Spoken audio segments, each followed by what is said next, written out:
Hi, you're watching Dante's Boxing Nation. Woo!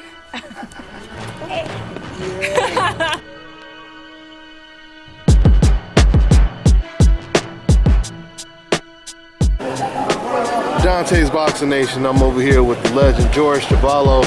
How you doing, man? Dante, I'm pretty good. I see. Anyway. I see. Just got off the plane, relaxing a little bit, and waiting to have a little bit of fun the next few days. Yeah. When I say fun, I'm talking about like serious fun. I'm talking about, when I say that, about my career and about what's happening with me boxing-wise, or if I'm still in it or out of it or whatever. Absolutely. It's amazing. You've been in the ring with Ali, Frazier, Foreman, and you don't even sound like you've ever taken a punch before. I mean, how does that work out, man? I don't know. I had my brain looked at. I had a head test, and they said that they never know that I was a fighter. Really? Yeah, I said, you never So I know. wasn't even exaggerating when I said that. Wow. Yeah, that's what they told me anyway. Out of all the guys you faced, who would you say was the hardest puncher? The hardest puncher? I'd probably think George Foreman, I think. George Foreman? If I had to pick one. Yeah. Because you never really, I don't think, you never got knocked out before, right? Never You knocked just, down, no. yeah, never knocked I down. kissed a few girls, but I never kissed the canvas. That's cool. That's cool, man. That's impressive.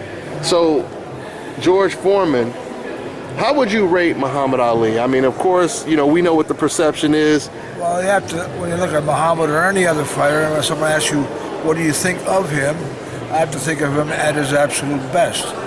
And at his absolute best, he's a tough guy to fight. He's constantly moving, constantly jabbing, and he tries to control the fight by making you fight his fight. Yeah. So my hat's off to him in that respect. Yeah. So if you would compare Ali to Frazier and Foreman, you felt it was a little bit more easier to figure them out then, right? Or is that how you feel compared to Ali? It all depends how you look at it. When you look at Frazier, he's a walk-in pitcher. He's pitching all the time. He's always trying to pressure you, keep you away from the center ring, onto the ropes, stuff like that. So and he fights pretty well the same type of fighter all the time. And who else? Joe Frazier, Floyd Patterson, any of those guys. They all have their unique style. You always have to adjust to them too. So to what they're like, and you have to adjust because everybody fights differently. Absolutely. What would you say is your most memorable win? My most memorable win? Jerry Corey was one of my better ones. Who else? We just talked about Floyd Patterson,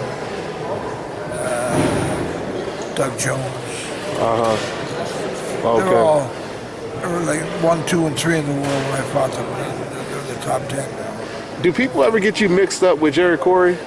Do they get me mixed up with Jerry Corey? Yeah. Oh, we're both white guys. And you guys are both... And actually, and it's not a white guy sport anymore. Maybe it was 50 years or 100 years ago. And you guys are both known for fighting Ali, too. The two white guys at the time that fought Ali, you know. So, no, that's impressive, man. You being a heavyweight, do you still follow the sport today? Do I follow the sport today? Oh, yeah. Okay. So I have more than a mild interest in most of the guys I know. All my buddies are fight fans. We all fight talk all the time anyway. Oh, nice. It's, boxing has been my life. I also feel like a fighter. I also feel like I'm like I used to be a fighter. And so I have a more than average interest in boxing when I compare myself to even my buddies. I've got my boxing buddies. I talk more boxing than most of my boxing buddies do. So yeah, and that's great. Boxers that have actually been in there that actually still talk boxing, because a lot of boxers, they don't really talk boxing, or they don't really follow the sport, even the guys that actually fight. Yeah, I notice that a lot. That's after the career's over. Yeah. And I guess for whatever reason, sometimes people lose interest. Maybe they're disappointed in their performance at the end of their career, possibly, and they don't follow up much on it. But most of the guys I've fought, when I see them, and they're all very enthused about boxing. We'll talk boxing all the time. Nice, So, nice. Well, let's talk some boxing. What do you think about the heavyweights today? Deontay Wilder, Anthony Joshua just had an impressive knockout this past weekend. Joseph Parker and Andy Ruiz, they just fought for a vacant title. Joseph Parker won. You're naming all these guys. I don't remember seeing them fight. Yeah. They're all brand new to me. All brand new. So it'd be hard for me to give my opinion on something I really don't know much about. I don't know. Understandable. I haven't seen them fight, so I don't really know. Okay. What about, some of the bigger names today, like Gennady Golovkin? What do you think about Gennady Golovkin? Gennady, he's the Russian guy, isn't he? Yeah, the Triple G. I've never seen him. I haven't seen him either. Oh, you haven't really? Kind of silly here. You give me all these guys. I should know about them, but I don't. Oh, so you more talk about the classic boxers then, as opposed to today's boxers then, right? Yeah, I suppose.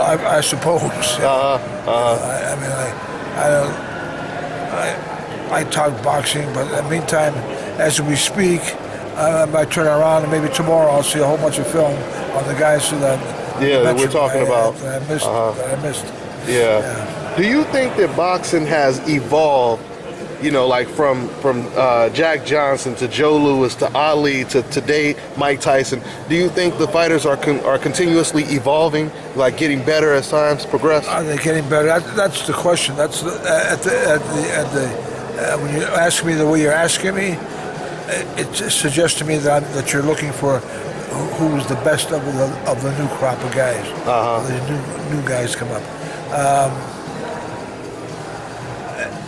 To me, Mike Tyson, when Mike is right, when Mike is right, he's a hell of a fighter. He's a hell of a guy to fight. He's tough to beat.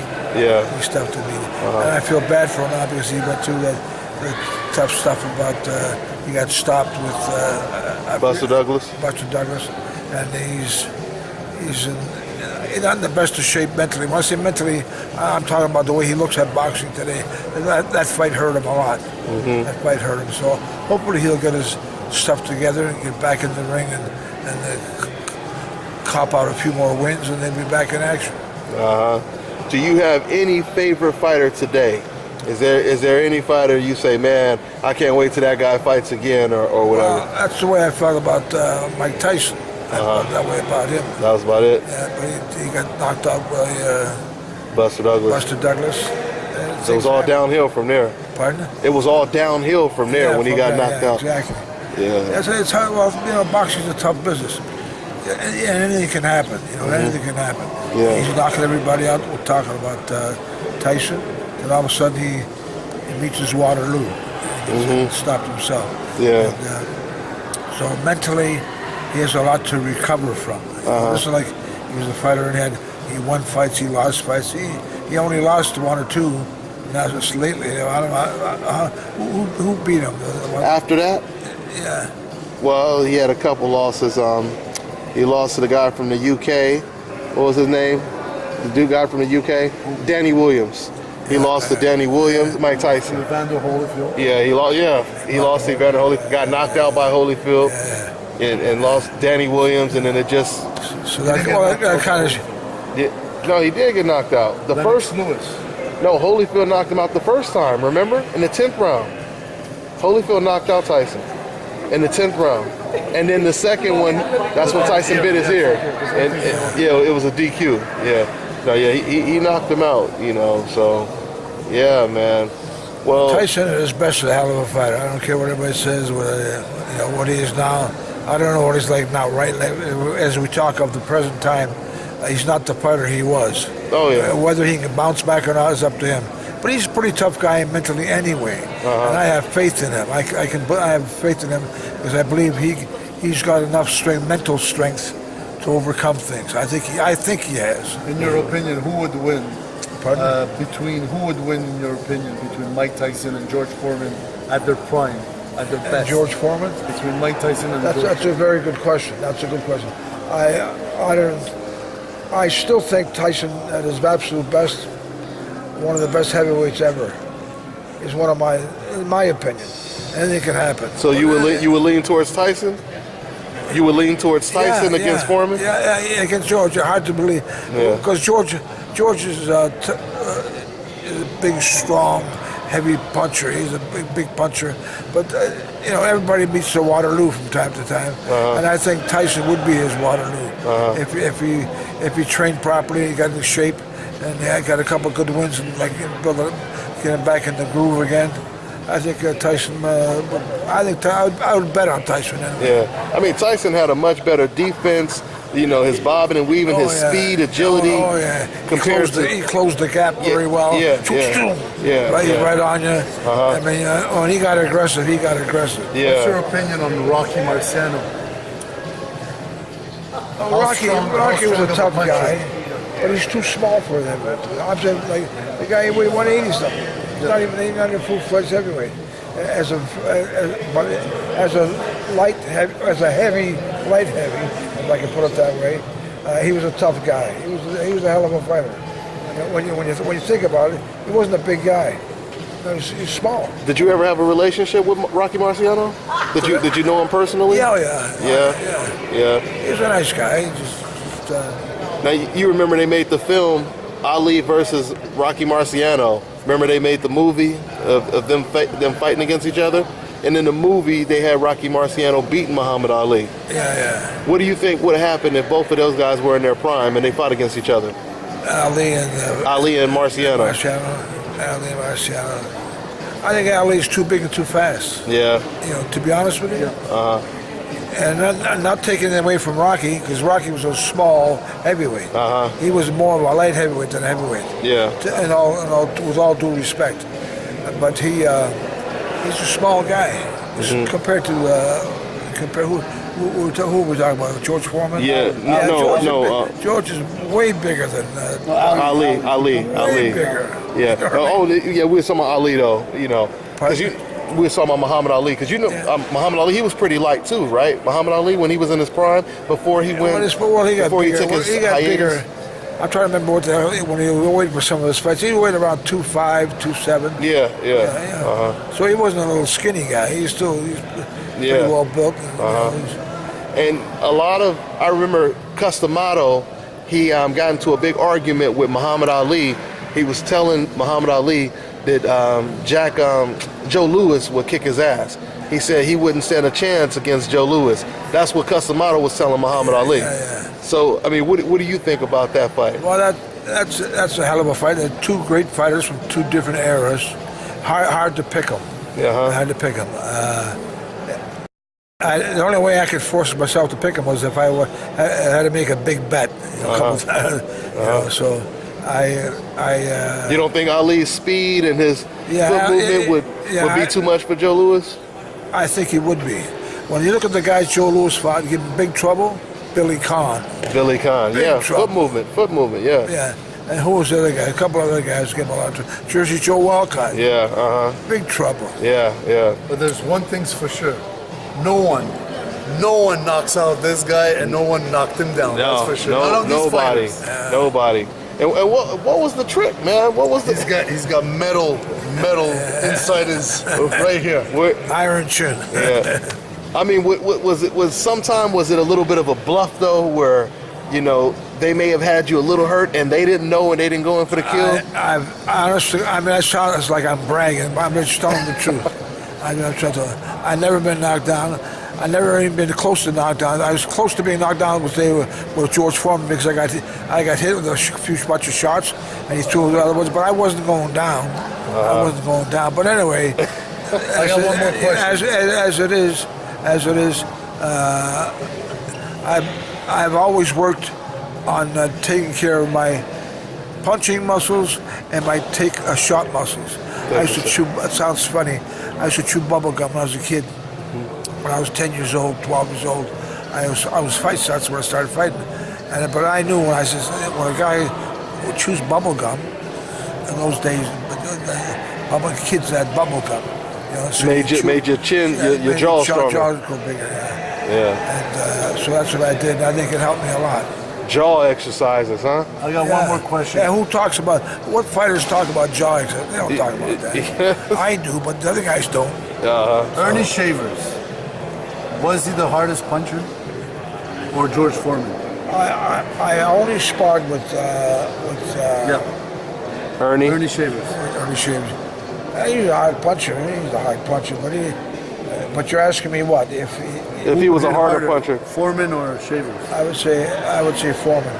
I would say but I shouldn't say that because You never fought him on a... I never fought him. One guy I fought with regular professional gloves, 8 ounce or 10 ounce, whatever they were, and the other guy fought with the big mitts with the 16 ounces in the sparring sessions.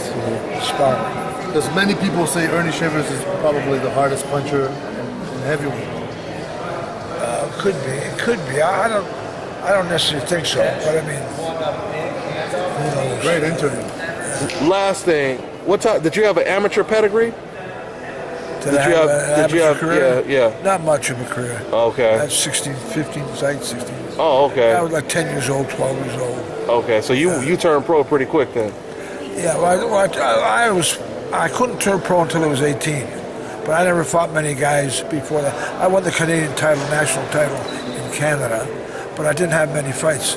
Okay. And I fought in Regina. I knocked out a couple guys here and there, but I couldn't get anybody in the ring with me. So interesting. That's why I only had about 15, 16 fights in amateur. Wow. Yeah, so. And that's impressive, man. For you to turn pro with that lack of experience, making the transition into the pros, and that's impressive, man. That's a good trick. Yeah, good trick. Tell them the first night, your first pro fight.